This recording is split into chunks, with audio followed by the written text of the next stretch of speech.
समस्त को praise the Lord प्रभु को महान और पवित्र नाम धन्यवाद हो प्रिय माने आज हम माने को बहुत सुंदर साक्ष्य को सुनिबा बहुत बड़ अद्भुत कार्य साक्ष्य को सुनिबा जे आज हम मान सहित मन जो आई अछंती से केमिति प्रभु को विश्वास कले केमिति प्रभु निकट को आसिले प्रभु केमिति तांको आह्वान कले कारण से 40 वर्ष होला अधिका समय भी से मूर्ति पूजा रे जीवन यापन करिसंती प्रतिमा पूजा करिसंती आ केमिति तांको प्रभु आह्वान कले केमिति डाकिले तांको निकट को से केमिति विश्वास कले ए साक्ष्य रे ए वीडियो रे आपण माने आरंभ शेष पर्यंत देखि परिबे दया करी वीडियो को बहुत मात्रा रे शेयर करंतु आ वीडियो को शेष पर्यंत देखंतु आसंतु आप माने देरी न करी साक्ष्य को आरंभ शेष पर्यंत सुनिबा कोना को मुल्ला नायक तो जेतबेले प्रभु विश्वास करि नथिलो जेतबेले प्रतिमा पूजा करथिलो ठाकुर पूजा करथिलो सेतबेले केमिति ठाकुर को पूजा करो के केते समय ठाकुर को दियो को ठाकुर को पूजा करो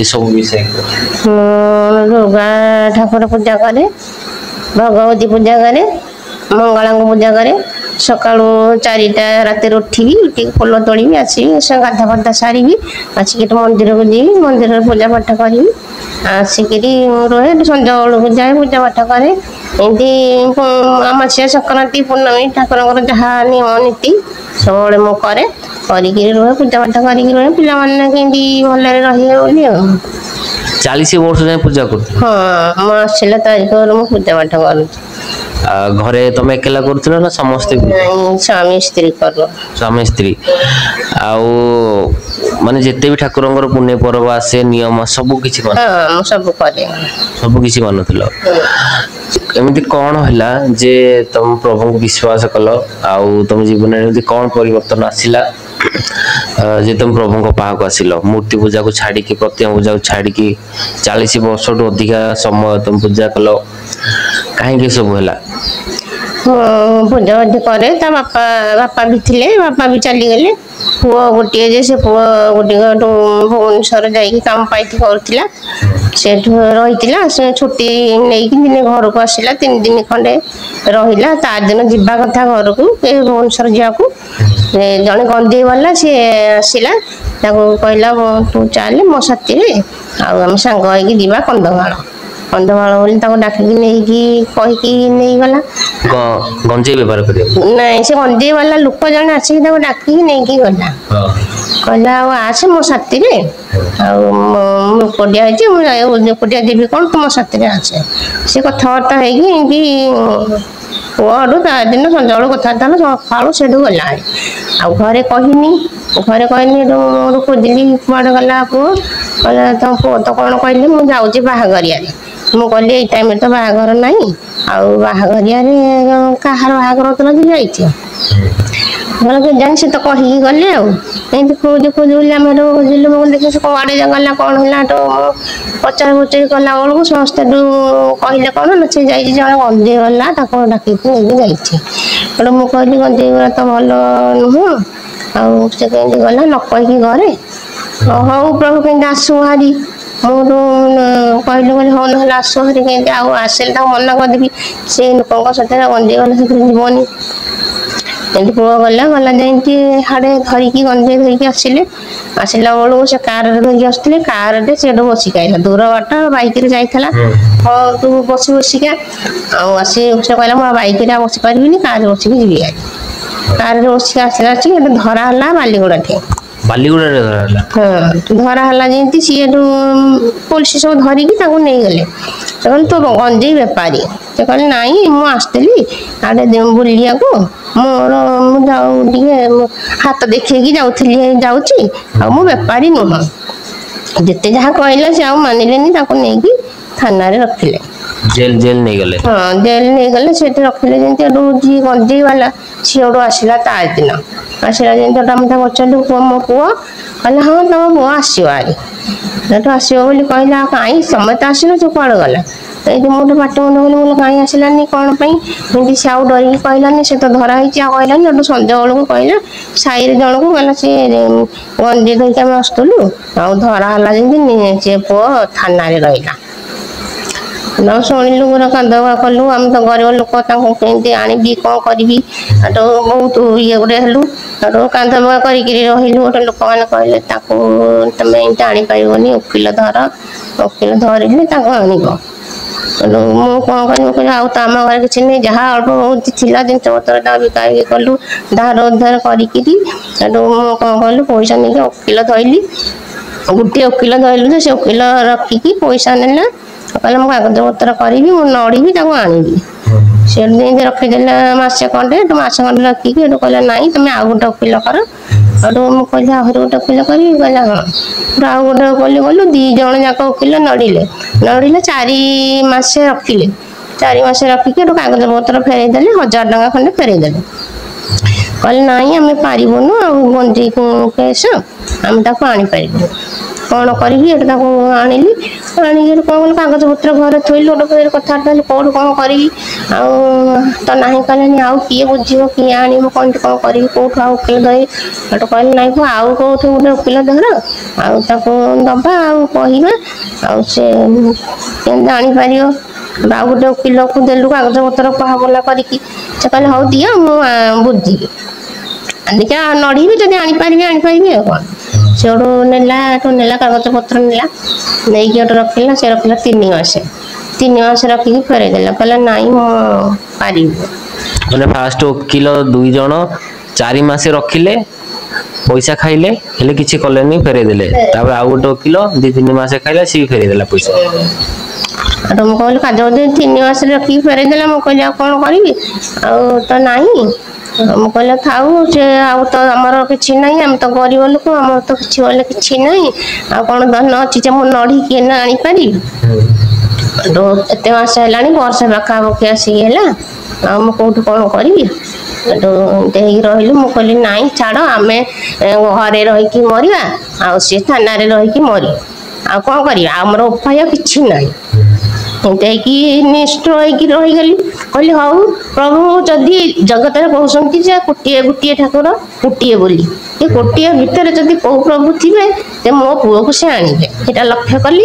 କହିଲି ଥାଉ, ଆଉ କ'ଣ ଅଛି ଯେ ମୁଁ କୋଉଠି ଓକିଲ ଧରିବି, କ'ଣ କରିବି, ଧର୍ମ ତ ନାହିଁ ନା। ଏଇ ସମୟରେ ଯେତେବେଳେ ସବୁ ବାଟ ବନ୍ଦ ହେଇଗଲା, ତାପରେ କେହି ସାହାଯ୍ୟ କଲେନି, ସବୁ ଚେଷ୍ଟା ପରେ ଆଉ କିଛି ହେଲାନି, ସେତେବେଳେ ଠାକୁରଙ୍କ ପାଖକୁ ଯାଇନଥିଲେ ପୂଜା କରିବା ପାଇଁ? ଯାଇଥିଲି, ଠାକୁର ପୂଜା ଚାଲିଥାଏ, ଏମିତି ମୁଣ୍ଡିଆ ମାରୁଥାଏ, ପ୍ରଭୁ କେମିତି ମୋ ପୁଅକୁ ଆଣ, କେମିତି ଆଣ, ଏମିତି ଆଣ। ସିଏ ନାଷ୍ଟରେ ଥିଲା, କହିଲା ନାଇଁ ତ ମୋ ପାଖକୁ ଆସିବନି। ଏମିତି କହିଲା? ମାନେ ଠାକୁର ଜଣଙ୍କ ଦିହରେ ଆସିଥିଲା? ନାଇଁ, ସପନରେ କହିଲା ତୁ ଆସିବୁନୁ ଆଉ ଏ ମନ୍ଦିର। ମୁଁ କହିଲି ସେ ଯଦି ମନା କଲାଣି, ମୁଁ କାହିଁ ପେଟ ମାରି, ମୁଁ କାହିଁ ପୂଜା ପାଠ କରିବି। ମୋ ପୁଅକୁ ତ ସେ ଆଣିଦେଲେନି, ଆଉ ତାଙ୍କୁ ପୂଜା ପାଠ କରିକିରି ଲାଭ କ'ଣ? ନାଇଁ, ମୋ ପୁଅ ତ ରହିବ ଏଠେଇ ରହିବ, ଆମେ ତ ଏଠେଇ ମରିବୁ, ମୋ ପୁଅ ତ ଥାନାରେ ମରିବ, ମୋ ଠାକୁର ପୂଜା କରିକି ଲାଭ କ'ଣ? ମାନେ ଠାକୁର ସପନରେ ଆସିକି କହିଲା ଯେ ତୁ ଆଜିଠୁ ମୋ ପାଖକୁ ଆସିବନି, ପୂଜା କରିବୁନି। ଛାଡ଼ିଦେଲି। ମୁଁ ଆଉ ପୂଜା କରିବିନି ଯେମିତି କହିଲି। ମୁଁ କହିଲି ହଉ ଦେଖିବା ପ୍ରଭୁ, ଯିଏ ଯଦି କହନ୍ତି ଗୋଟିଏ ଠାକୁର ଗୋଟିଏ ବୋଲି କହୁଛନ୍ତି, ଯଦି ଏ ଭିତରେ କୋଉ ପ୍ରଭୁ ଥିବେ ମୋ ପୁଅକୁ ଆଣିବେ, 12 ବର୍ଷର ହେଲେ ବି ଆଣିବେ। ଆଉ ମୋର ତ ଧନ ନାହିଁ, ମୁଁ ତାକୁ କ'ଣ ଆଣିବି। ସେ ଏଠେ ରହୁ, ଆମେ ଏଠେ ମରିବା, ସେଠି ମରିବା, ଏମିତି କରିକି ଡିସାଇଡ୍ ହେଇକି ରହିଲି। ତାପରେ ଏଠୁ ମାସେ ଖଣ୍ଡେ ଗଲା ହାରି। ଏଠୁ ମୁଁ କ'ଣ କରିବି, ଏଠୁ ମୁଁ କହିଲି ପୁଅ ଜଇଁକି କହିଲି ବାପା ତ ଆଉ ଗୋଟେ କୋଉଠି ଓକିଲ ଦେଖ, ଆଉ ଯଦି ତାକୁ କଥାବାର୍ତ୍ତା କରିବ, କହିବ ଆଉ ଟିକେ ବୁଝାବୁଝି କର, ସେ ଯଦି ବୁଝିବ ଯଦି ବାହାର କରିପାରିବ, ଆମେ ଏତେବେଳେ ଯାହା ହଉ ଧାର ଉଦ୍ଧାର କରିକି ଯୋଉଠି ହେଲେ କର୍ଜ ମାର୍ଜନ କରିକି ଆଣିକି ତାକୁ ଦବା ଓକିଲକୁ। ଆଉ ଯେତେବେଳେ ଆପଣଙ୍କ ପୁଅ ଜେଲରେ ରହିଲେ, କନ୍ଧମାଳ ଧରା ହେଲେ, ତାଙ୍କ ସହିତ ଫୋନରେ କଥାବାର୍ତ୍ତା କରୁନାହାନ୍ତି? ହଁ, କଥାବାର୍ତ୍ତା ଛୁଆ ମାନେ ହୁଅନ୍ତି, ମୁଁ ହୁଏନି ତା ସହିତ। କାହିଁକି? ନାଇଁ, ମୋ ମା କ'ଣ ଆଉ ପୁଅଟା ଜେଲରେ ରହିଲେ କ'ଣ ମା କଥା ହେଇପାରେ? ତ କଥାବାର୍ତ୍ତା ହୁଅନ୍ତି, ତା ସ୍ତ୍ରୀ କଥାବାର୍ତ୍ତା ହୁଏ। ତ ଯେତେବେଳେ ସେ ଜେଲରେ ଥିଲେ, ସେଠି ଏମିତି ବି ଆମେ ଶୁଣିଲୁ ଯେ ସେଠି ବି ପ୍ରଭୁଙ୍କୁ ପାଇଲେ। ସେଠି ପାଇଲେ। ସେ ତାପରେ ଏମିତି ଡିସାଇଡ୍ କରିକି ମୁଁ ରହିଲି। ମୁଁ କହିଲି ହଉ, ଆଉ ତ ମୋ ଆଡ଼େ କାଟିଦେଲେଣି, ଇଏ ମନା କରିଦେଲେଣି ଆଉ ତ ଆସିବନି ବୋଲି। ଆଉ ମୋର ତ ଯୋଉଠି ଭରସା ଥିଲା, ସେ ଭରସା କାଟିଗଲା, ଆଉ ତ କେହି ନାହିଁ। ହଉ ଥାଉ ପୁଅ ଯଦି ପ୍ରଭୁ ଯଦି କିଏ ଥିବ ଏଇ ସଂସାରରେ ସେ ଯଦି ମୋ ପୁଅକୁ ଆଣିବେ ନ ଆଣିବେ ଯଦି ନାହିଁ ଆମ ପୁଅ ଏଠି ମରିବୁ ଆମେ ଏଠି ମରିବୁ ଆଉ କଣ। ତ ସେଇ ସମୟରେ ଯେତେବେଳେ କେହି ସାହାଯ୍ୟ କଲେନି ତ ସେଇ ସମୟରେ ଆପଣ ସମସ୍ତଙ୍କୁ କିଏ କହିଲା ଯେ ପ୍ରଭୁଙ୍କ ପାଖକୁ ଆସ ବିଶ୍ୱାସ କର? ଆପଣଙ୍କ ପୁଅ କହୁଥିଲେ? ହଁ ପୁଅଠୁ ଆମେ ଡିସାଇଡ୍ କରିକି ରହିଥିଲି ଏଟା ପୁଅ ପାଇଲେ ଯୋଉ ଏଠି ବାଲିଗୁଡାରେ ଥାଇକି ମାନେ ଜେଲ ଭିତରେ ପ୍ରଭୁଙ୍କୁ ପାଇଲେ? ପାଇଲା ଯେମିତି ସେଠୁ ସେଠି ଯାଇକି କୁହା ବୋଲା କରିକିରି ବସିକି ସେ କଥାବାର୍ତ୍ତା କରେ ମୁଁ ନାଇଁ ମୁଁ ଏଇଟା ଇଚ୍ଛା ମୁଁ ପ୍ରଭୁଙ୍କ ପାଖରେ ବସିବି ବୋଲି କଥାବାର୍ତ୍ତା କରିକି ଏଠି ବସିଲେ ସେଠୁ ପଚାରିଲେ କଣ କେମିତି ସେଠୁ ସବୁ କହିଲା ଯେମିତି ସେଠୁ କହିଲା ତମର ଘରେ କିଏ ପ୍ରଭୁଙ୍କୁ ମାନୁଛନ୍ତି? କହିଲେ ନାଇଁ ନାନୀ ଭାଇ ମାନୁଛନ୍ତି ଭଣଜା ମାନେ ମାନୁଛନ୍ତି ଆଉ ଆମ ଘରେ ଆଉ କେହି ମାନୁନାହାନ୍ତି ଖାଲି ନାନୀ ଭାଇ ଏସବୁ ମାନୁ। କହିଲେ ଆଉ କିଏ କିଏ ଅଛନ୍ତି ନା ବାପା ଅଛନ୍ତି? ନାଇଁ ବାପା ନାହିଁ ମୋ ମା ଅଛି। କହିଲା ହଉ ତମ ବୋଉ କଣ କରୁଛନ୍ତି? ନା ସେ ପୂଜା ପାଠ କରୁଛନ୍ତି ଆଉ ଏମିତି ରହିଛନ୍ତି ଆଉ। ତାପରେ ସେଠୁ କହିଲେ ତମେ ଯା ଆଉ ତମ ବୋଉକୁ କହିବ ପୁଅ ଆଉ ତମେ ବୋଉକୁ କୁହ ସିଏ ପ୍ରଭୁକୁ ଡାକନ୍ତୁ ଡାକିଲେ ପ୍ରଭୁ ଥରେ ଡାକିଲେ ସେ ପ୍ରଭୁ ଫିଟେଇ ଦେବେ ମନ୍ଦିରରୁ ତମକୁ।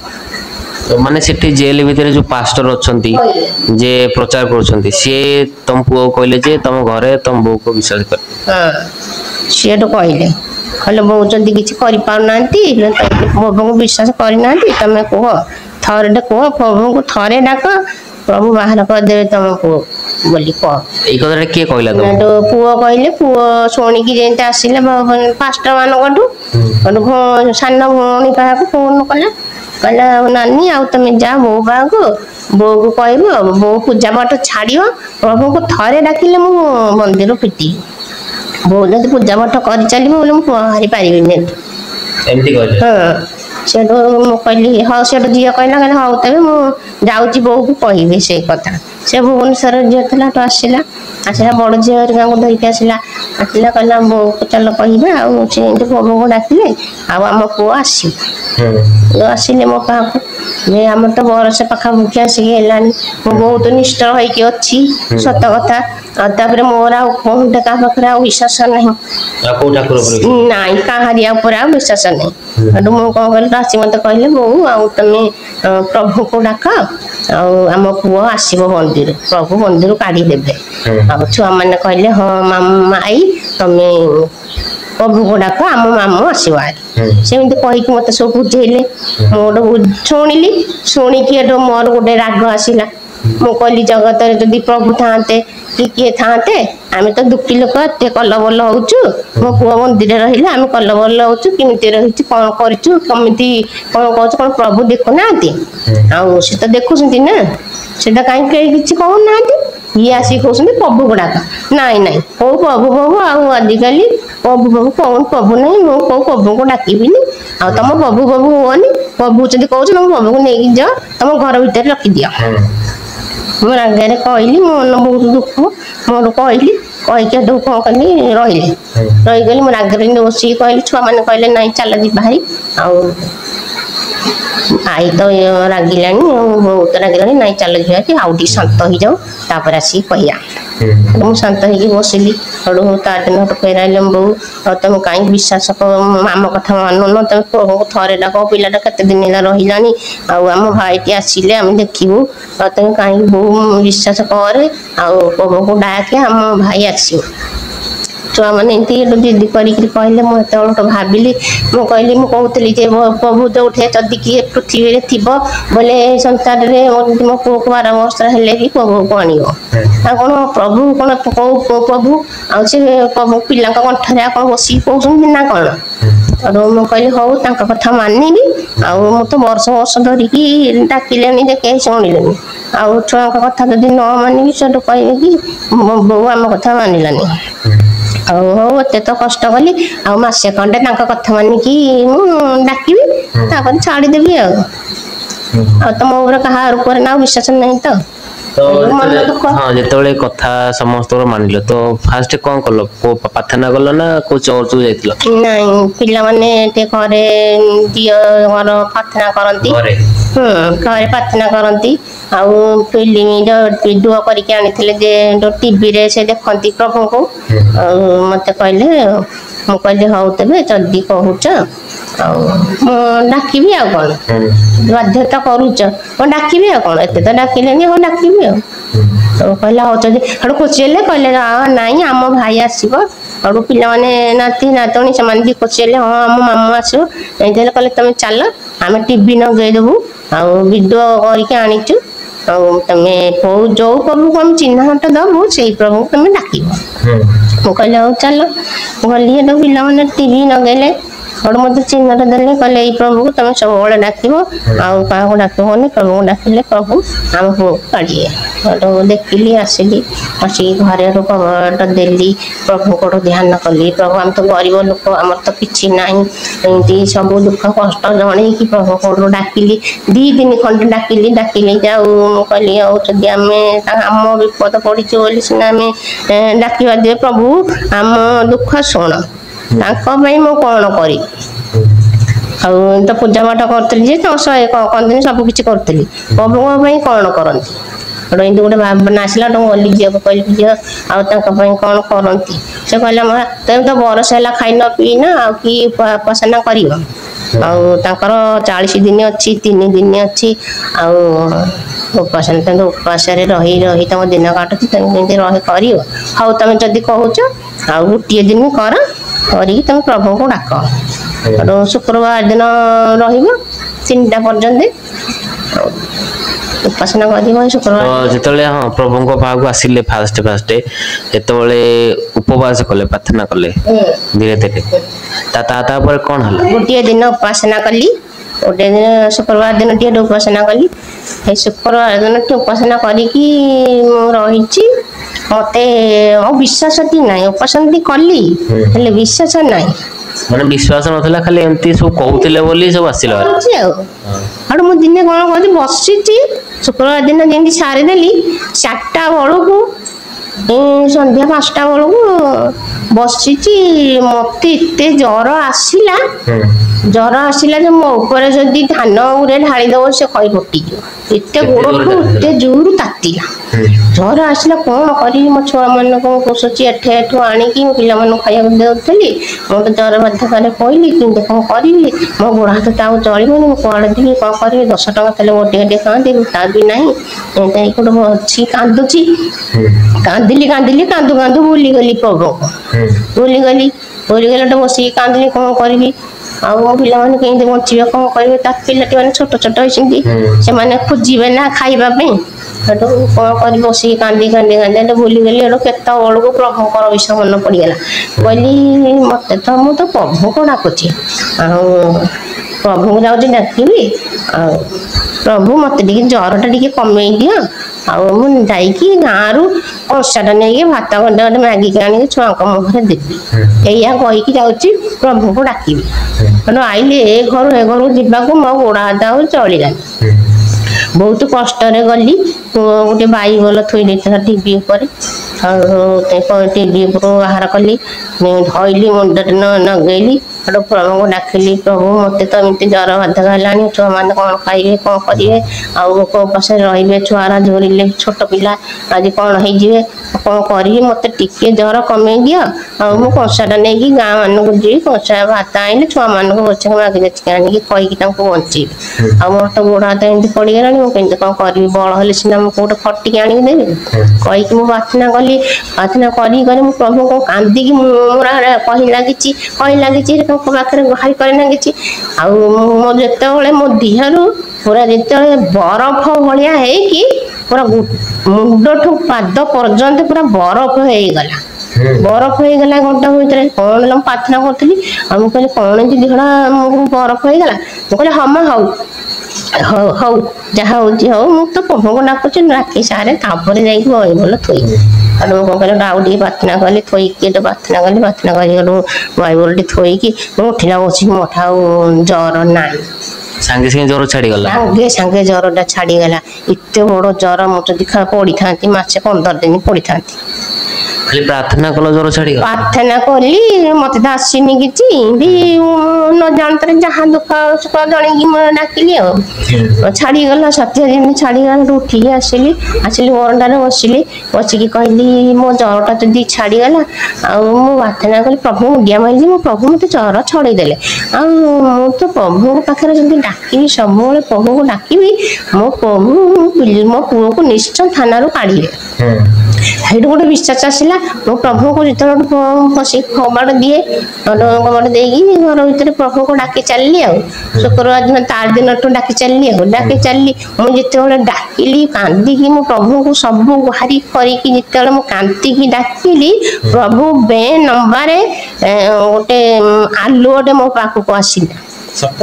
ନାଇଁ ମୁଁ ଏଠି ଦିନରେ ବସିକି ପ୍ରାର୍ଥନା କରୁଛି ଆଖି ବୁଝିକି ପ୍ରାର୍ଥନା କରୁଛି ବେ ନମ୍ବାରେ ଗୋଟେ ମୋଟାରେ ଗୋଟେ ଆଲୁଅ ଆସିଲା ମୋ ପାଖକୁ। ଆଲୁଅ ଆସିଲା ତ ମୁଁ କହିଲି ଆଲୁଅଟା ଆସୁଛି ଆମ ଆସୁଥାଉ ମୁଁ ତ ମୋ ପ୍ରଭୁଙ୍କୁ ଡାକୁଛି ଆଲୁଅ ଆସିଲେ ମୁଁ ଆଉ କଣ କରିବି ତା କଥା କି ଶୁଣୁଛି। ସେ ମୋ ମୁହଁଟେ ଧପ ଧପ ଧପ ଧପ ହେଇକି ମୋ ଚାରିପଟ ଯାକ ଖାଲି ବୁଲିଲେ ଆଉ ମୋ ମୁହଁଟେ ଖାଲି ଧପ ଧପ ହେଲେ। ମୁଁ ଜାଣିପାରିଲିନି କହିଲି ଏମିତି କଣ ଆଲୁଅ ଗୋଟେ ମୋ ମୁହଁ କାହାକୁ ଆଉଛି। ମୁଁ ଯେତେବେଳେ ପ୍ରାର୍ଥନା ମୋ ପାଖରେ ବସିଛି ଆଉ ମତେ କଣ ଏମିତି ଗୋଟେ ଆଲୁଅଟା କହିଲେ ହଁ ଯିଏ ଆସୁଛି ଆସୁଥାଉ। ମୁଁ ଏମିତି ଏ ଶୁକ୍ରବାର ଦିନଠୁ ଆର ଶୁକ୍ରବାର ପର୍ଯ୍ୟନ୍ତ ମୁଁ ପ୍ରାର୍ଥନା କଲି ସେଇ ଆଲୁଅ ଖାଲି ମୋ ପାଖକୁ ଆସିଲା ସବୁବେଳେ। ହଁ 7 ଦିନ ପର୍ଯ୍ୟନ୍ତ ଖାଲି ଆଲୁଅଟା ଆସିଲା। ଆସିଲା ମୁଁ କହିଲି ହଁ କଣ ଆଲୁଅଟା ଆଉଛି ହଁ ଆସୁଥାଉ ମୁଁ ତ ପ୍ରଭୁଙ୍କୁ ଡାକୁଛି ଯିଏ ଆଉଛି ଆଉଥାଉ ମୁଁ କାହା କଥା ଶୁଣିବିନି ଏମିତି କହିକି ପ୍ରଭୁ ଡାକି ନେଇଛି।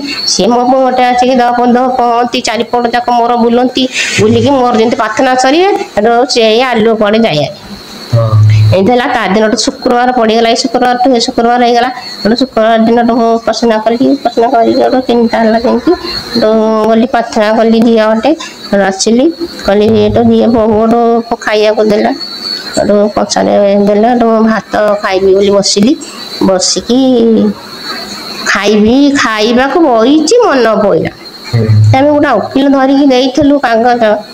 ମୁଁ କହିଲି ଓକିଲ ସାଥିରେ କଥାବାର୍ତ୍ତା ପୁଅ ହଉଛନ୍ତି କି ନାହିଁ ଜଇଁ ଆଉ ମୁଁ ତ ଭାଇ ପଚାରିନି ତାଙ୍କୁ ଥାଉ ନହେଲେ ମୋର ପେଜ ମନ୍ଦା ପିଇଦେଲି ତରବରି ହେଇକି ସେଠୁ ଗଲି। ମୁଁ କହିଲି ନାଇଁ ଯାଉଛି ଜ୍ୱାଇଁକି ପଚାରିବି ବାପା ତମେ ଓକିଲ ସାଥିରେ କଥାବାର୍ତ୍ତା ହଉଛ ଆମର ଆକଟ ଆମେ ସିନା ତାଙ୍କ ପଛରେ ଲାଗିଲେ ସେ ବା କଣ ବୁଝିବେ ନା। ସେଠୁ ଗଲି ପଚାରିଲି କହିଲି ବାପା ଆଉ ଓକିଲ ସହିତ କଥାବାର୍ତ୍ତା ହଉଛ କହିଲେ ବୋଉ ମୋର ବି ମନ ନାହିଁ 4 ଦିନ ହେଲାଣି 4 ଦିନ ହେଲେ ମନ ନାହିଁ। ମୁଁ କହିଲି ଟିକେ ମନ କରିକି ଟିକେ କଥାବାର୍ତ୍ତା ହୁଅ ମୁଁ ଆମର ତ ଆକଟ କହିଲେ ଝିଅ ଆଣିବୁ ମୋ ଝିଅକୁ କହିଲେ ଆଣି ଆଉ ଫୋନଟା ମୁଁ ଯାଉଛି ଟିକେ ଫୋନ କରିବି ଆଉ ମୁଁ ବୁଝିବି। ଝିଅ ଗୋଟେ ଗଲା ଫୋନ ଆଣିବାକୁ ଦୁଆରୁ ଗଲା ଘରକୁ ଫୋନ ଆଣିବାକୁ ଫୋନ ଧରିକି ଆଇଲା ବେଳକୁ ବରଣ୍ଡାରେ ହେଇଛି ଫୋନ ଓକିଲ କଲା ମୁଁ କହିଲା ଫୋନ ଆଇଲାଣି କହିଲେ ହଉ ଦିଅ ସେ ଫୋନକୁ ଧଇଲି ବୁଝିଲା ଆଜି କହିଲେ ଆଉ ପୁଅ ତମେ ଯିବ ହାରି ଆଉ କାଲି ଉକିଲ ଏ ଯୋଉ ବାଲିଗୁଡା ଯିବ ହାରି ଆଉ ନୀର ବେଲ ହବ। ଓକିଲ ତା ଆଡୁ ଫୋନ କରିକି କହିଲା ଯେ ନା ତମର ପୁଅର ବେଲ ହେଇଯାଇଛି କାଲି ଯାଇକି ଆଣିବ। ଏଇ କଥା ସେ କହିଲାନି ଯେ କେମିତି କଣ ହେଲା କିଛି ନାହିଁ ତା ସହିତ ତମେ 2-3 ଦିନ ହେଲା କଥା ତ ହେଇନ ଓକିଲ ସହିତ ତ କଥାବାର୍ତ୍ତା ବି ହେଇନି। ଓକିଲ କଥାବାର୍ତ୍ତା ହେଇକି ମାନେ ମୁଁ କାଗଜଟା ଦେଇଥିଲୁ କହିଲୁ ଯଦି ସେ ବୁଝିବ 3ଟା ଓକିଲ ତ ଗଲେଣି ଆଉ ଏଇ ଓକିଲକୁ ଦେଇଥିବା ଯଦି ସେ ବୁଝିକି ଯଦି ନଡିକି ଆଣିପାରିବ ତାକୁ କହାବଲା କରିକି ବୁଝେଇକି ଦେଇଥିଲୁ। ସେ କହିଲା ହଁ ମୁଁ ନିଶ୍ଚୟ ବାହାର କରିବି। ସେଠୁ ଦେଇଥିଲୁ ସେଠୁ ଫୋନ କରିକି କହିଲା ଆଉ ତମେ କାଲି ସକାଳୁ ଯିବ ହାରି ଯାଇକି ତାକୁ ଆଣିବ ହାରି କାଲି ତାକୁ ବେଲ ହବ। ଶୁଣିଲେ କହିଲେ ହଁ ସାରେ ଆଉ ମୁଁ କାଲି ହବନି ତମେ କାଲି ଯିବ କହିଲେ ବୋଉ ଆଉ ସେ କାଲି ପୁଅ ବେଲ ହବ ଆମେ କାଲି ଯିବୁ। ହଉ ଯାହା ହଉ ବୋହୁ ତ ପୁଅକୁ ଆଣିଲେଣି ନା କଣ କରିବି ପଇସା ପତ୍ର ନାହିଁ କେମିତି କଣ କରିବ କହିଲେ ବାପା ବୋଉ ତମେ 20,000 ଟଙ୍କା କଣ ଇଏ କର ଆଉ ଆମେ ସମସ୍ତେ ଯାଇକି ତାକୁ ଆଣିବୁ 20,000 ଟଙ୍କା ଦରକାର ଏଠିକି ଯିବା ମାନେ ବେଲ ହେଇ ସାଇଲେଣି ସିଏ ରାତିରେ ଆଣିବେ ବେଲ କରିକି ଏଠୁ ଗଲେ ରାତିରେ ସେ ବେଲ ହବ ହେଲେ ରାତିରେ ଧରିକି ଆସିବେ ଆଉ କହିଲେ 20,000 ଟଙ୍କା ଦରକାର ଆଉ ତମେ କୁଆଡେ କଣ କର ଆମେ ନେଇକି ଯିବୁ ତାକୁ ଆଣିବୁ ଏଠୁ କଣ କରିବା ଆମ ଘର ତ ଆମ ପାଖରେ ତ କିଛି ନାହିଁ କିନ୍ତୁ କଣ କରିବା ଆମେ କହିଲେ ପୁଅ ଧାର ଧାର କରିକି ଆମେ ଆଣିବା ହାରି ଆଣିଲାଠୁ ପଛେ ପୁଅ ଆସିଲେ ପଛେ ଆମେ କାଁ ପାଟି କରିକି ସୁଝିବା ଆଉ ଯାହାକୁ ଆମେ ପଇସା ପତ୍ର ମାଗିଲୁ ଆଉ କେହି ପଇସା ପତ୍ର ଦେଲେନି ଏଠୁ ପଟ୍ଟା ବାଲା ଖୋଜିଲେ ଯେ ପଟ୍ଟା ବାଲା କହିଲେ ଏତେ ବାଟ କିଏ ଯିବ ନାହିଁ କହିଲେ ଗୋଟେ ପଟ୍ଟା ବାଲା ବି ମିଳିଲାନି ପଇସା ବି ମିଳିଲାନି କଣ କରିବି ଏମିତି ହେଇକା ପଇସା ପତ୍ର ହେଇକା 3ଟା ଟାଇମ୍ ହେଲାଣି କହିଲେ କଣ କରିବା ପୁଅ ନା ନାଇଁ ବୋଉ ପଇସା କୁଆଡେ ମିଳୁନି ଆଜି ରାତିରେ ନ ଗଲେ ହବନି ମୁଁ କଣ କରିବି ଗୋଟେ ଫେର ବୁଝିକି ଆଇଲି ନାହିଁ 3ଟା ଟାଇମ୍ ହେଇଗଲାଣି ରାତିରେ ଯିବେ ମୁଁ ଫେର ଆସିଲି ଘର ଭିତରେ ବସିଲି ବାପା ମତେ ଯେତିକି ଟଙ୍କା ଦରକାର ବାଲିଗୁଡାକୁ ଘରକୁ ତମେ ମତେ ଦିଅ ପ୍ରାର୍ଥନା କଲି ତମେ ଜବରଦସ୍ତି କହିଲି ତମେ ମତେ ପଇସା ଦେଲେ ମୁଁ ଯାଇକି ପୁଅକୁ ଆଣିବି ଜବରଦସ୍ତି କହିଲେ ଆଉ ତମେ ବାଲିଗୁଡାକୁ ଘରକୁ ଯେତିକି ଟଙ୍କା ନାଗିବ ତମେ ଦିଅ ଆଉ ପଟ୍ଟା ବାଲା ତ ନାହିଁ କରୁଛନ୍ତି ଏତେ ବାଟ ଯିବେନି ବୋଲି ଆଉ ତମେ କେମିତି ବୁଝିକି ଦିଅ ଆଣିକି ଗୋଟେ ଫେର ପ୍ରାର୍ଥନା କରିକି ସେଠୁ ଗଲି ତାଙ୍କ ଗଲିକି ସେଠୁ ଗଲି ପୁଅ ଆଉ କଣ ପଇସା ପତ୍ର କଥା ବୁଝିଲ କହିଲେ ନାଇଁ ବୋଉ ମୁଁ ତ ଫେରିକି ଆସିକି ଏଠି ବଇଛି ଆଉ କହିଲେ ହଉ ନହେଲେ ମୁଁ ଯାଉଛି ଦେଖିଆ ଆଉ ଟିକେ ବୁଝାବୁଝି କରେ ଆଉ ଟିକେ ବୁଲିକି ଆସିବି ଦେଖିଆ କଣ ହଉଛି ଆଉ ଯୋଉମାନେ ନାଇଁ କରିଥିଲେ ସେମାନେ ଏଠୁ ପଇସା ପତ୍ର ଦେଲେ ପଟ୍ଟା ବାଲା ଜଣେ ପଟ୍ଟା ବାଲା ଖୋଜୁଥିଲେ ଯେ ଆଉ ସେ ଜଣକ ପଟ୍ଟା ବାଲା ବାହାରିଲା ଜଣକ ସକାଶେ 2ଟା ପଟ୍ଟା ବାଲା ବାହାରିଲେ କହିଲେ ହଁ ଆମେ ଯିବୁ ଆଉ ଯେମିତି ବାହାରିଲେ ପଇସା ପତ୍ର ଯୋଗାଡ଼ ହେଇଗଲା ପଟ୍ଟା ବାଲା ବି ଯୋଗାଡ଼ ହେଲା ଏଠୁ ରାତିରେ ଏଠୁ ଗାଡି କଲେ ଗାଡି କରିକି ପୁଅ ପାଖକୁ ଗଲେ ପୁଅକୁ ଯାଇକି ଧରିକି ଆସିଲେ ସେ ରାତାରାତି ବେଲ ହେଲା ସେ ଘରକୁ ଆସିଲେ ସେଇଦିନଠୁ ପ୍ରଭୁଙ୍କୁ ମାନିଲି ପ୍ରଭୁଙ୍କ ପାଖରେ ଆଜି ରହିଛି 5 ବର୍ଷ ସବୁ ପରିବାର ଲୋକ ସମସ୍ତେ ବିଶ୍ୱାସ କଲେ ହଁ ଆମର ସମସ୍ତେ ପରିବାର ବିଶ୍ୱାସ କଲେ ମାନେ ଯୋଉ ତମେ 40 ବର୍ଷଠୁ ଅଧିକା ପୂଜା କରୁଥିଲ ଠାକୁର ପୂଜା କରୁଥିଲ ସିଏ ଶେଷରେ ନାହିଁ କରିଦେଲା ଯେ ନାଇଁ ମୋ ପାଖକୁ ଆଜିଠୁ ଆସିବୁନି ଆଉ ପୂଜା କରିବୁନି ଆଉ ପ୍ରଭୁଙ୍କ ପାଖକୁ ଆସିଲ ସାଙ୍ଗେ ସାଙ୍ଗେ ପ୍ରାର୍ଥନା ଶୁଣିଲେ ଆଉ ବାହାର କଲେ ଆଉ ଅବିକା ଯେତେବେଳେ ପ୍ରଭୁଙ୍କୁ ବିଶ୍ୱାସ କରୁଛ ତ ଅବିକା କେନ୍ ଲାଗୁଛି ମାନେ ସେତେବେଳେ ଯେତେବେଳେ ଠାକୁର ପୂଜା କରୁଥିଲ ସେତେବେଳେ ଯେନ୍ ଲାଗୁଥିଲା ଅବିକା ଲାଗୁଛି ନା ଅବିକା ଅଧିକା ଭଲ ଲାଗୁଛି ନାଇଁ ଅଧିକା ଭଲ ଲାଗୁଛି ସେତେବେଳେ ବହୁତ ଦୁଃଖ କଷ୍ଟରେ ଚିନ୍ତା ଅର୍ଥରେ ବହୁତ ଚିନ୍ତାରେ ଥିଲି